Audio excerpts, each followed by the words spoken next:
Hello students, welcome to EPG Pathshala. I am Dr. Ranjit Singh Thakur from Bhaskaracharya College of Applied Sciences, University of Delhi.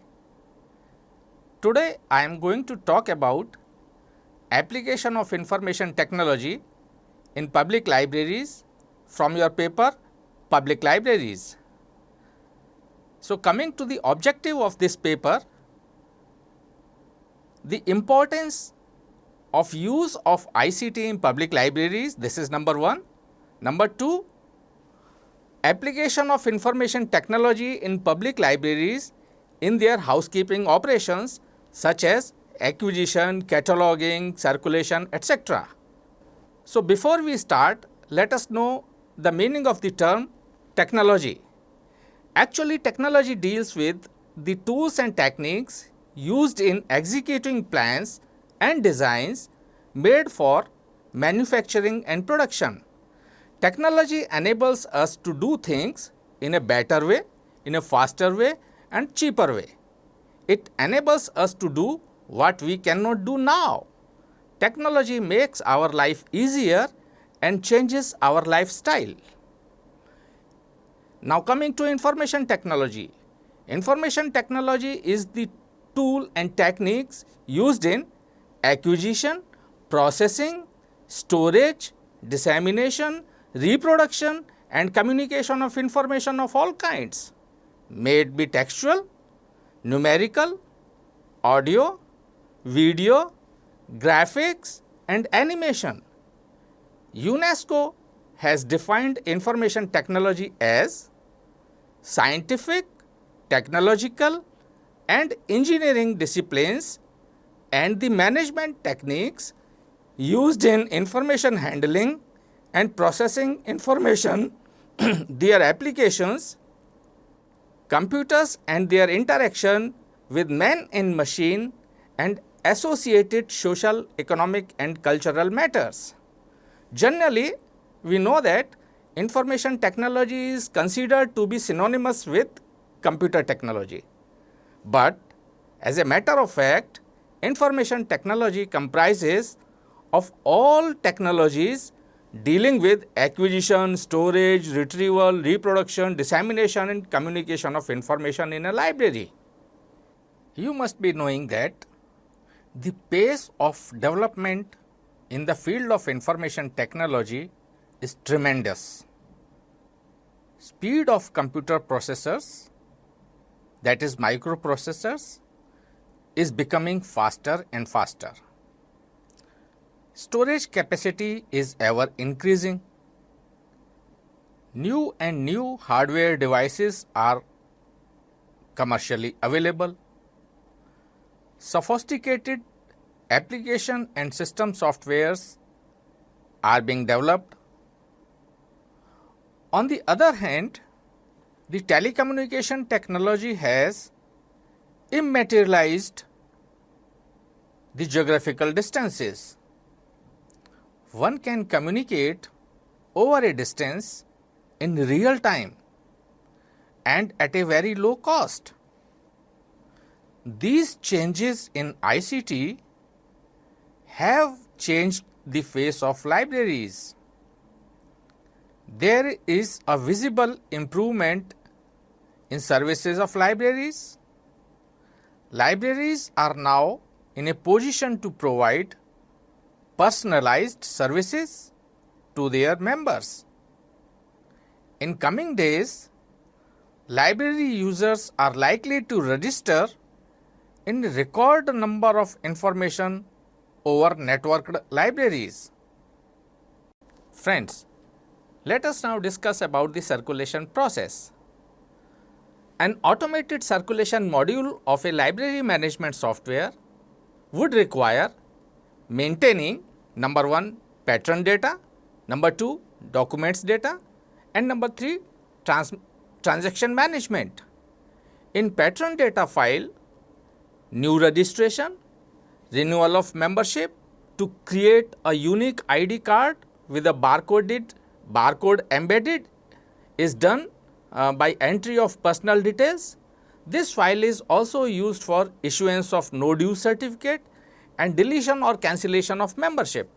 Maintenance of document database is automatically done, we all know that, through acquisition and cataloging modules of library management software.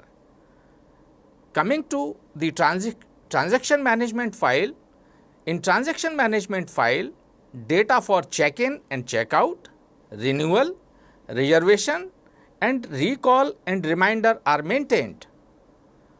A good circulation system must have provisions for general administration such as updating of calendar, interlibrary loan, fiscal management, including overdue charges and report generation.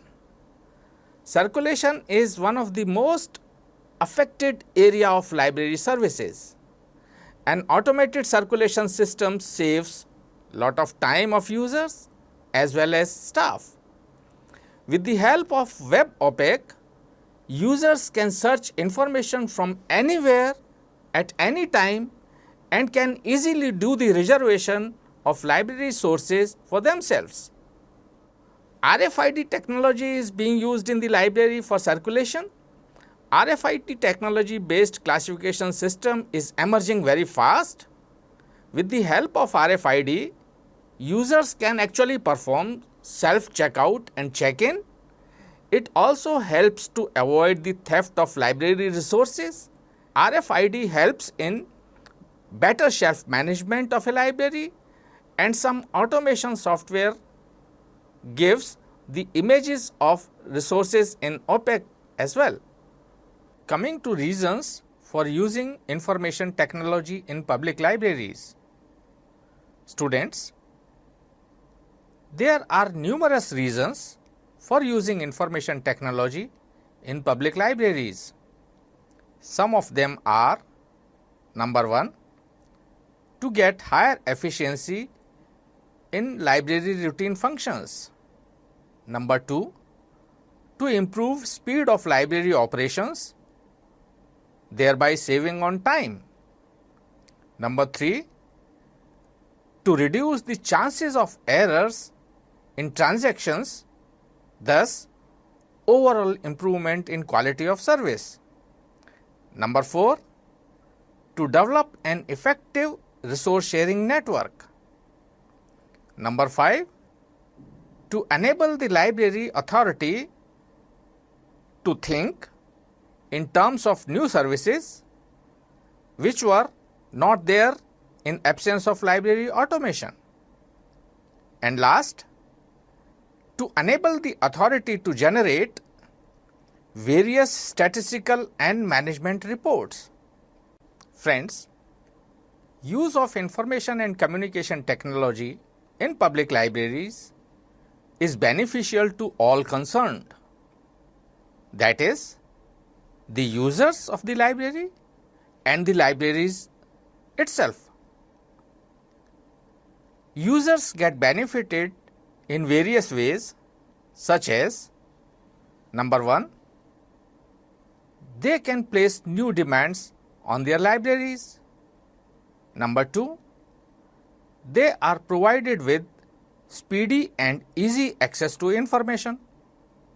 Number 3, they get remote and 24/7 access to library resources throughout the year.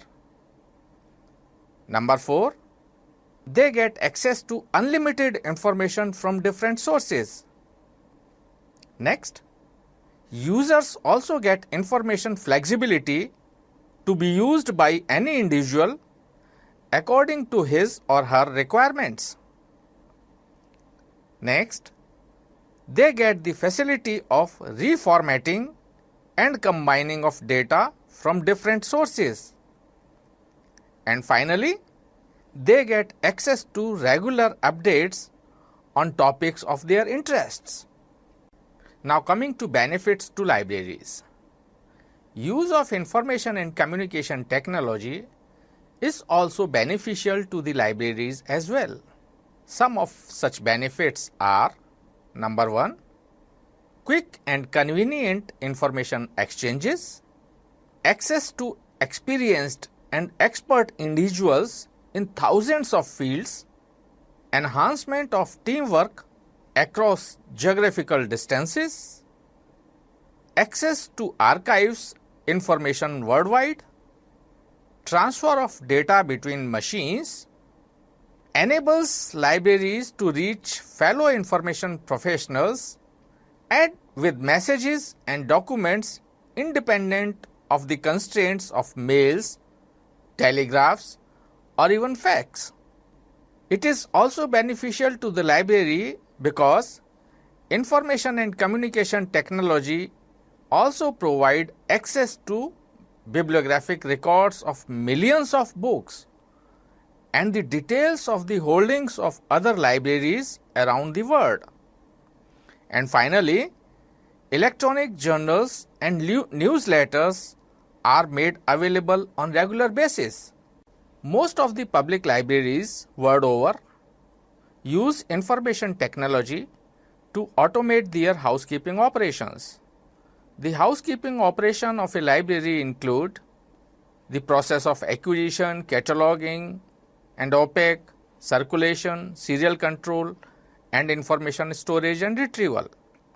So, objective behind automated acquisitions could be number 1, to reduce labor and paper intensive work involved in manual acquisition. Number 2, to have effective control over functions like ordering, claiming, and cancelling.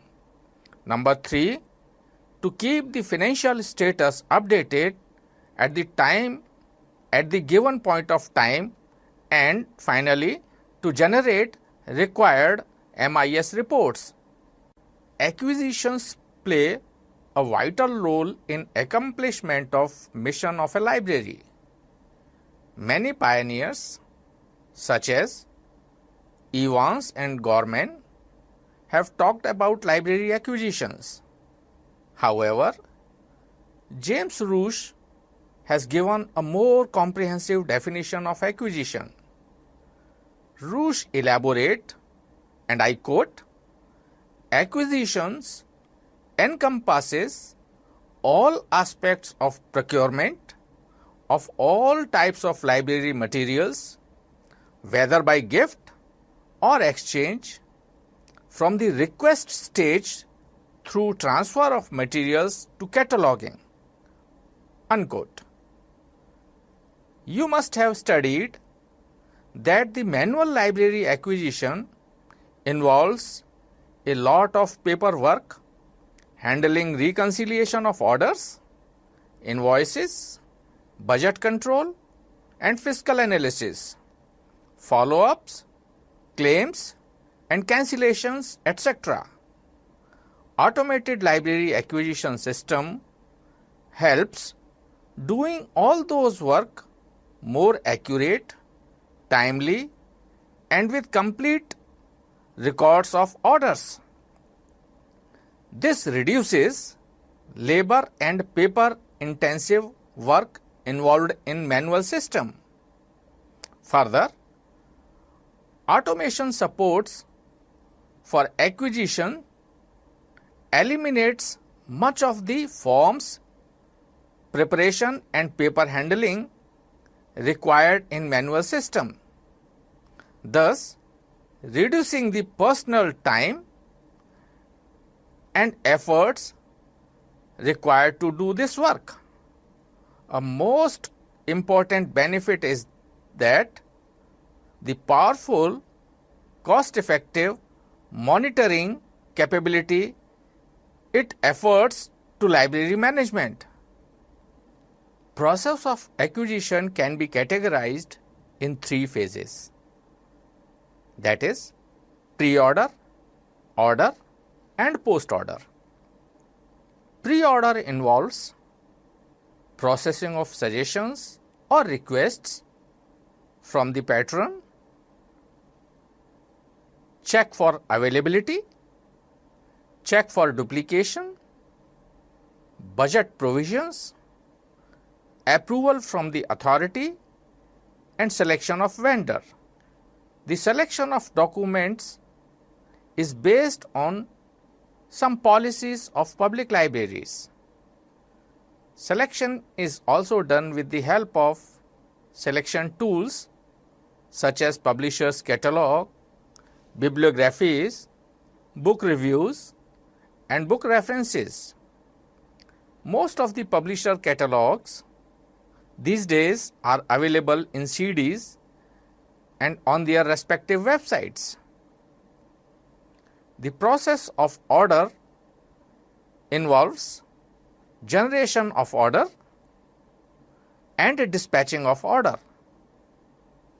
Orders can be sent online through email or manually by post.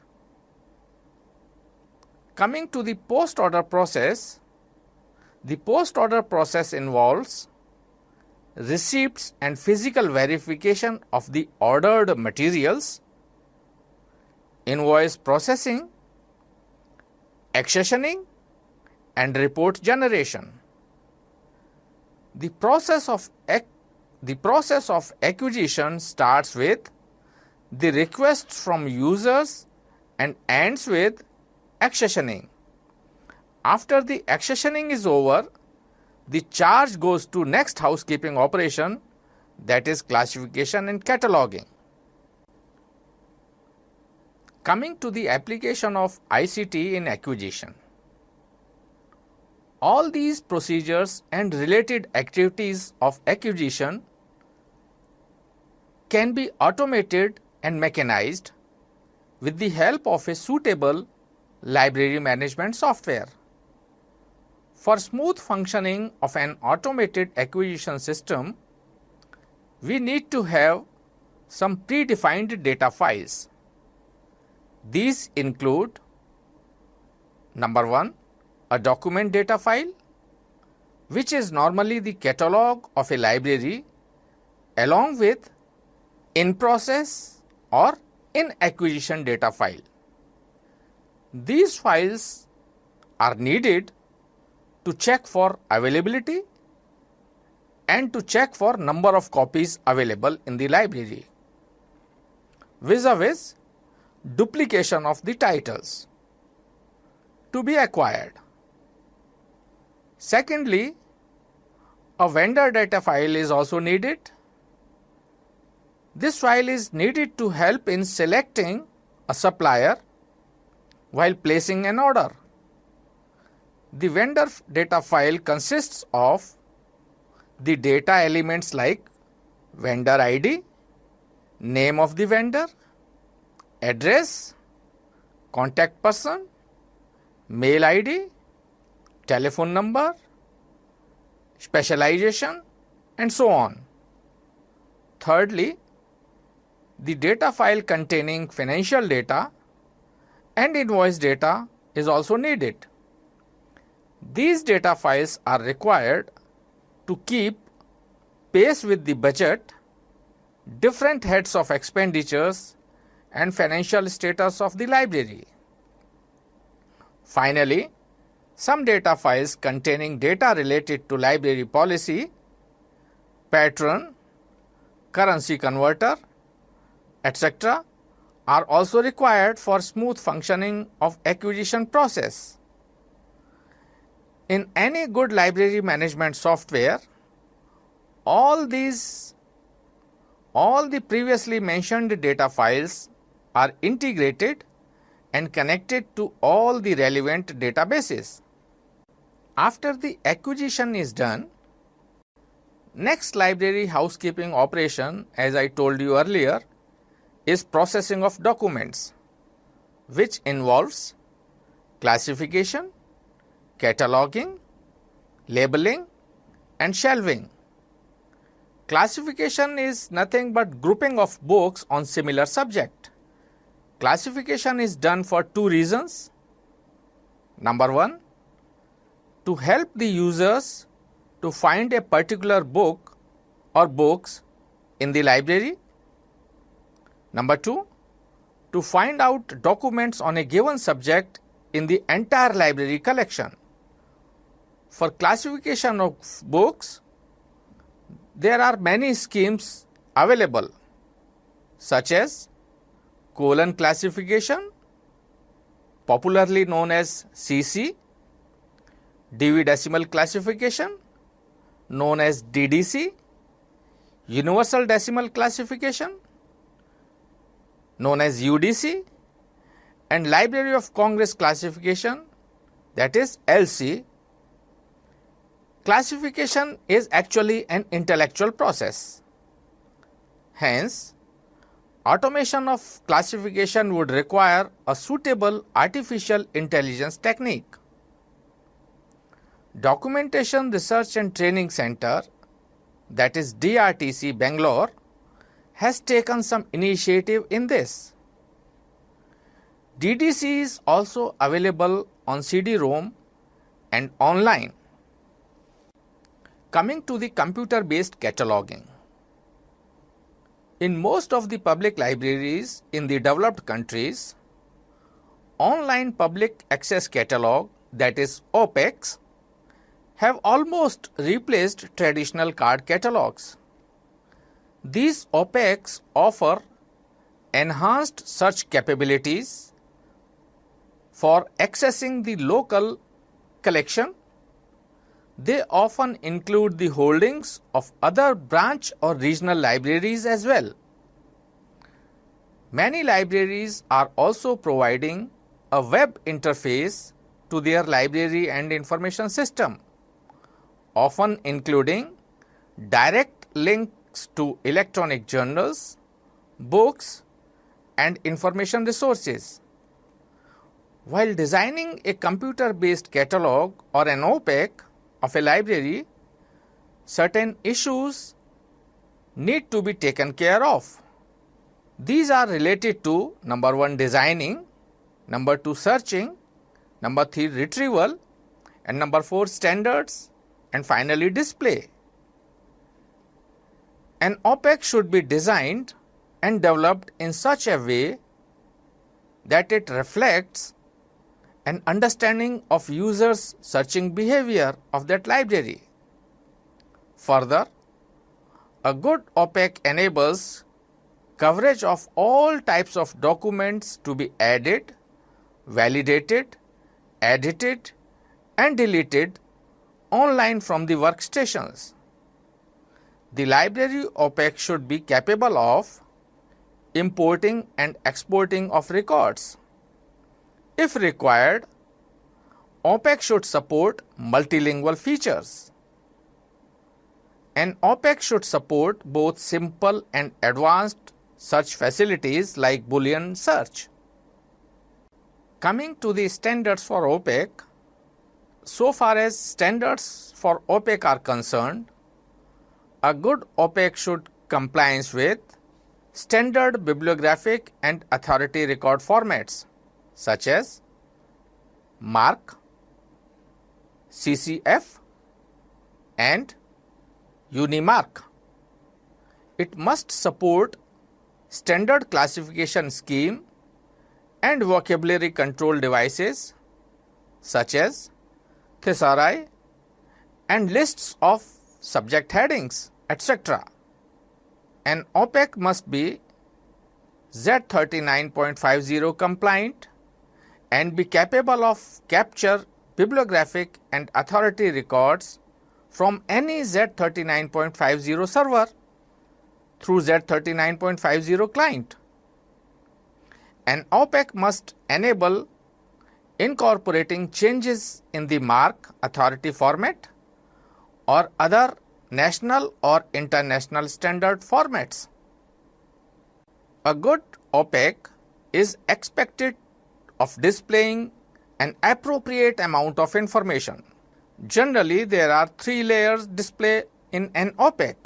Number 1, it is 1 or 2 lines. Number 2, some brief display. And number 3, full display of records. Developments in technology and indexing techniques have changed the face of OPACs world over. Future OPACs are expected to accept query expressions written in natural language. They would have not only the automatic matching aids like spelling corrections, but also the nearest best matched retrieval rather than the exact match. Future OPACs would also provide ranked retrieval output. They would facilitate related record searching and would provide facilities for integration of keywords, etc. Friends, as I just told you that information technology is not merely the computer technology. Actually, it is more than that. Various components of information technology in broader context include number 1, computer technology, number 2, communication and telecommunications, number 3, printing technology, number 4, reprography, next, micrography. The computer technology includes microprocessing technology, storage technology, hardware and software. Communication and telecommunication includes, we all know, telephone, internet, satellite communication and cable television. Reprography includes thermography and electrostatography. Finally, micrography includes photographic technology including microfiche and microfilms. Now coming to the use and constraints of information technology. We all know that in the last 2 decades, we have witnessed a trend of increasing use of information technology in public libraries in particular and libraries in general. This use is being made in operations, planning, maintenance, services and other administrative functions of libraries. And this is irrespective of their size, nature and location. Use of information technology is in libraries has changed the face of modern day public libraries. Information and communication technology applications have paved the way for library automation. This is number 1. Creation of digital archives, Library 2.0 applications, use of barcode and RFID in libraries, internet and web applications and public library networking. However, lack of trained staff in information and communication technology, low level of information and communication technology skills amongst the library users, unawareness of potential benefits of ICT and inadequate information and communication technology infrastructure, they are observed as the major constraints in the application of ICT in public libraries, especially in India. Effective control over serial publications have always been a challenging task for libraries. However, with the help of a good library management software, libraries can have an efficient control over acquisition, maintenance and circulation of serial publications. The main objectives behind an automated serial control are number 1, to record and maintain accurately and timely the serials holding data to reduce labor and time consuming work involved in manual serial control. Number 2, to have effective control over subscriptions, renewals, claims and cancellations. Number 3, to have good control over binding. Number 4, to quickly produce required MIS reports. And finally, to have a better control over budget meant for the serial publications. Functions of an automated serial control can be covered into 4 steps. These are subscription data files. The first step takes care of new subscription, renewal of existing subscription, stop or cancellation of subscription. Number 2, development and maintenance of files. This second step takes care of all the data files on budget control, publishers, vendors data, languages, countries, currencies, subjects, frequencies, mode of delivery, etc. Next is receipt of issues. This step covers check-in, that is entry of issues received in the library, generating and sending reminders or claims for missing issues of journals, handling the situation when two journals are clubbed or a journal is split, change of name of the journal or publication or ceased publication. Coming to the post-receipt functions. This post-receipt functions cover routing, binding control, accessioning of bound volumes, generation of management reports, etc. Information search and retrieval encompasses through number 1, creation of databases, that is storage of data. Number 2, indexing, that is creation of key terms and keywords. And number 3, retrieval, that is accepting users' queries, matching it with the database and giving the output to the users. Information retrieval system acts as an intermediate between the consumer and the creator of information. So dear students, to summarize, we can say that it has become inevitable because of the advancement of IT to use information technology in various housekeeping operations of a public library. Housekeeping operations include acquisition, cataloging, circulation and serial control. There are many LMS, that is library management softwares, which are commercially available to automate the procedures and files. If automated, the library personnel and patron are greatly benefited. Thank you.